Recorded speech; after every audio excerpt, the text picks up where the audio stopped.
So ayun nga, kasi ang goal natin ngayon ay makapagpa-picture kami sa kahit isang, yung Baguio, ano ba yung parang pinaka-landmark doon na nakasando kami alas 5 ng madaling araw. So yun yung challenge natin. Kaya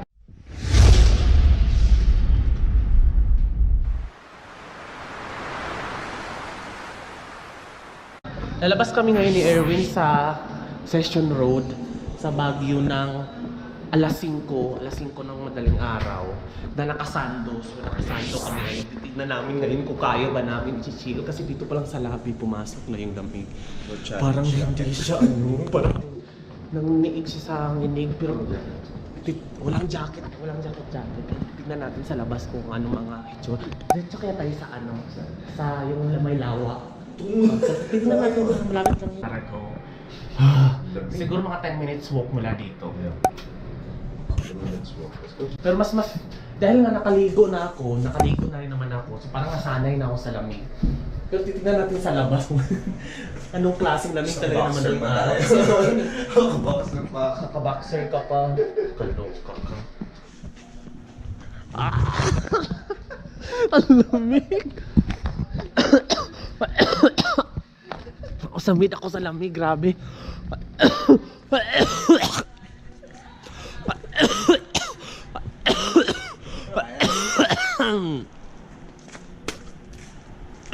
Grabe ang lumig. Grabe ang lakas ng loob ni Erwin punta tayong doon sa may kasi walking distance lang kasi dito mula dito sa sa pinagstayhan namin yung may lawa-lawa, yung lake na pwede kang magbangka-bangka. So yun yung pupuntahan namin. Nakalumig talaga puta. Para siyang pumapasok sa mata, pumapasok siya sa ilong. Yun na siya, Erwin. Pag gumihip ang hangin, ako! Saan tayo? Mag 7-Eleven ka? Ay, wala namang aircon dyan sa loob, no? Kaya kaya. Pwede.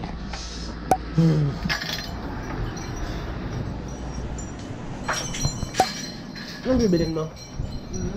Sana pala bumili tayo ng canned goods o mga ganon, oh. Dami na. Paano dami na yun? Pwede na yun. Tara na. Sumasalubong talaga. Papasok sa ilong. 10 minutes walk. Para naawa ako sa mga guard kung nasa labas sila ng ganitong oras. Sobrang lamig talaga. Parang feeling. Buti sa guard naawa ka sa atin. Hindi ko talaga naawa. Hindi ko naawa.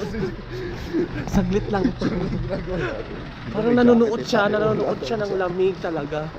So tingnan nyo guys, ito yung itsura ng Session Road ba yan? Yan, tingnan nyo yung Session Road ng alas 5 ng madaling araw. So wala siyang ka-traffic, wala siyang katao-tao. Kaya binonggahan na namin yung gala kasi nakabawi na rin naman kami kagabi. Pero titingnan mo walang katao-tao siya. So pwede na natin siyang parang hindi ka mahirapan tumawid, ganoon kasi nga wala kang kasabay. Pakita ko sa inyo kung anong itsura ng Session Road ng madaling araw. Kasi kahapon nakita nyo sobrang congested na natin. Ayan. So ayan yung Session Road ng madaling araw, walang tao. Kaya pa ba ng sando? Diyan lang naman pala, oh. Isang ganun lang. Parang akala ko 10 minutes lang. Mabukha lang mahaba. Alam mo, parang 2 minutes walk lang siya papuntang Burnham Park. Kasi wala pang 2 minutes yung video ko. Tingnan mo na. Sa festival na ito, masira ulo. Masira ulo to. Balot na balot sila samantalang kami nakasando.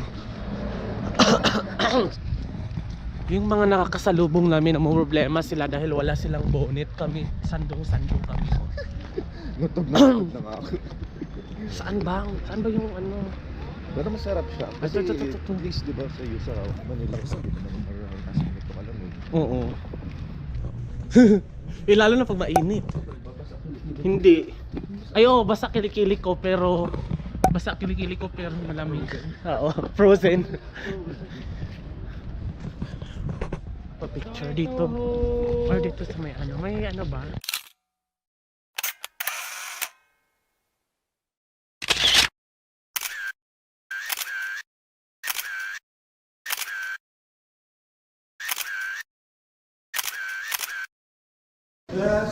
Yes, we conquered the earth.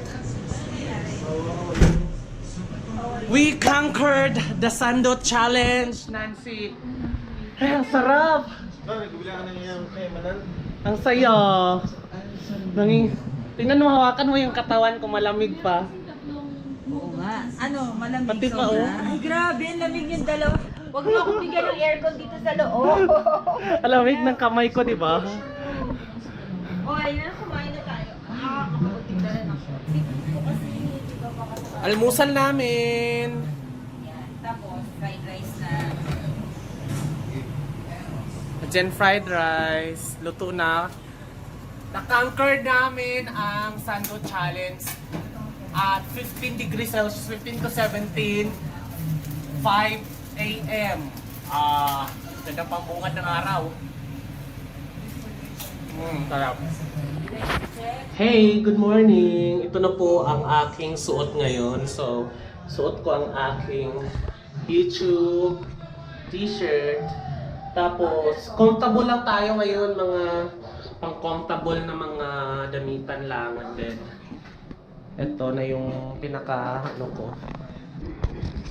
Day 2 guys ng ating Baguio escapade. At ngayon ay magmamalengke tayo, bibili tayo ng lettuce at saka strawberry sa palengke, walking distance lang, kaya tara na, go.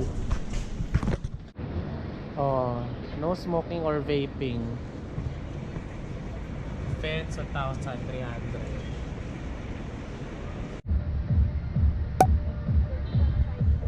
So ayun na nga, nandito na tayo ngayon sa, ayan, tingnan nyo guys, palibot, and then sa likod yung Baguio City Market, kaya puntahan na natin. Wala pa masyadong tao, kaya hindi pa masyadong stressful, pero kahit mas maraming tao, okay pa rin dahil malamig, hindi ka pa rin napapagod. Kaya go, tatawid na tayo gamit ang footbridge.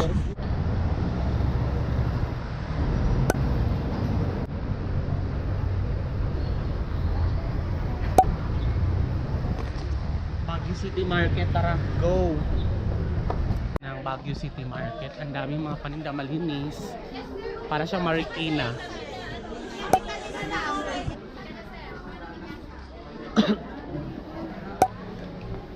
Yan. 180. 180 ang alin? Sa kilo. Magkano dito? Kilo? 150 ang kilo, ma'am. 150 kilo. Hala, girl, Ito oh. 180 isang kilo. Ilan? Marami na isang kilo dyan. 180 isang kilo. Bigyan mo Last isang price na kilo. yun natin, 180. Last price nila yan. Gano'ng kadami yung 180? Tingnan natin kung gano'ng karami kasi baka mag-half lang ako, baka kasi Marami na isang kilo nito. Oo nga daw. Hala, ang dami. Hindi kaya naabot kaya yan sa ano? 4 na araw yan, balot natin yung dyaryo. Dapat na araw. Tapos O, pag nasa i-ref, ref, ganon. Oo. Kahit nasa matagal, ref, mas no, isang hindi buwan pwede. Sige, kukuha tayo Ayan, ng oh. 1 kilo rin sa akin para mayroon tayong masalad sa bahay, ano? Sige, kuha na kayo. Isang kilo rin. Sa akin, siya. isa sa akin. Ay, ito yan. Eto, green ice to. Organic organic lettuce ito. Ano to, te? Petsa, ano ba to? Baguio. Hindi, romaine lettuce to. So, ito yung pang-salad. Parehas lang 200 man. Pang-salad lahat yan, iba-ibang. Magkano yung pipino nyo? 80 ang kilo. Ilang piraso kaya ang 1 kilo yan? Ako, kuhanan mo ko ng isa nito, te. Ayan, 1 kilo. Para strawberry na lang ang ano natin. Naku, gulay pa. Ang mahal kasi nito, parang ganito 50 pesos na to sa ano eh. Palengke namin ganito. Ganito kadami. Oo, yun ang sabi nila. Ito, okay, bibili ako ng ganyan din. Ganyan, 50 na yan.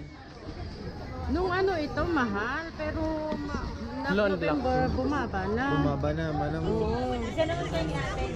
Pero So, yan na yung sa akin. Kaya, Magkano yan? 180. 180. Madami pala. Sige, balot mo ako. Ano pa? Pipino ilan? Ay, paparating na yung ano ko, yung... ito, bibili ako kasi para may ano ko, broccoli. Merong kulay white yan, di ba? Oh, Ano ba yun? Cauliflower? Ano bang ano no, kaibahan nun? Ay, ito! 140 ito, ma'am. So, ito yung cauliflower. Yan, guys. Cauliflower, guys. And then, broccoli. Anong, magkano tong ganito? Ito, 120 parehas dito. 120 Ang kilo. Ayan, 180 yung wala ng dahon. Ah, okay kasi ano. Sige, isa ako nito. Isa nito, cauliflower. Ano to? Cauliflower tsaka broccoli. Ito yung 120. 120, 180. Sige, kasi ano natin, ilaga natin pagdating ng bahay. Masarap to yan no, sa baka, no? Ito ba yun? Cabbage. Ang mura. Ang saya dito mamili. Alam, dami kong bibilhin talaga. So, pag ano, strawberry na lang. Okay na to, 1.2. 140 na lang yan. 120 muna. Dahon, oh. Ha? Okay na yan. 140 na yan. Oh, wala kasing sasakto na isang kilo eh. Sige, sige. Tsaka isang ano.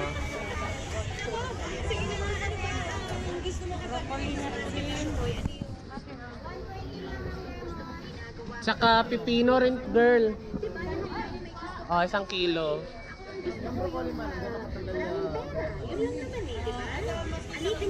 Dito kami namili ng gulay kasi nga mas Yan yung hindi mapait yung paglalong mo. 100. Ang dami pang 120 lang. Tignan mo dun, 75 kalahati. 150 talaga bentahan namin. mga ilang piraso kaya yung ano nito? 8, 1 kilo. 8. Sige, kuha naman ako ng 1 kilo. So ito, 250 daw to. 280 sana yan.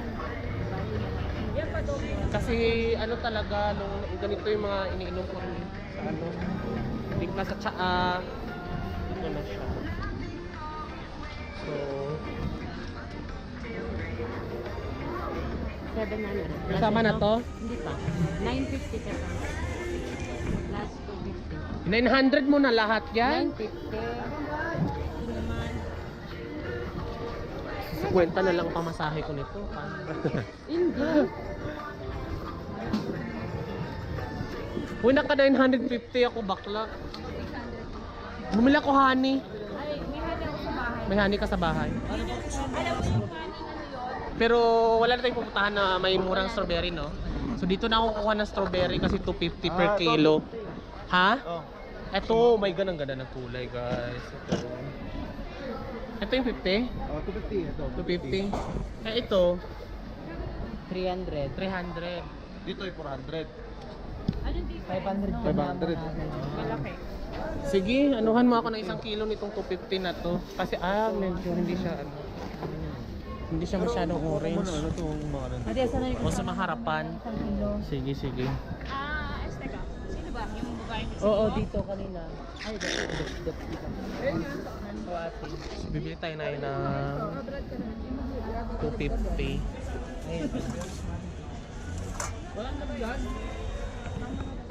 Merong ganito, ano, Ngayong Ramadan. Ayun o. Nakatutok sa kanya yung CCTV. Mahirap na. Sige, pasukat na natin. Ate, yung bagay 150. Alapi, asisak ni may sakil. sa 300 na ako. Kasi 300 ka na? pwede mo ako ng ano, medyo red and dito. Red? So ayun, 25 pesos. Kukuha lang tayo ng 4 guys kasi hindi na kasya at saka medyo mabigat yata to. Hindi na ako kumuha ng ganito kasi 25 din ba to? Fuji? Fuji din ba 25 kuya? Ah, Washington? Washington. Ito ang asan ang Fuji? Ah, wala yun ang Fuji. Ayun. Magkano dito? 25 din? Sige, bibili din ako nito. Mukhang maganda siya eh. Bagong taon, bakla. Bagong taon, tama. Hindi na. So ayun na nga, kakarating lang natin dito sa Good Shepherds sa after namin na mag Mines View Park. Ang haba ng pila talaga, ang haba ng pila kasi ang dami-daming bumibili. Pero at least nakalista na kami.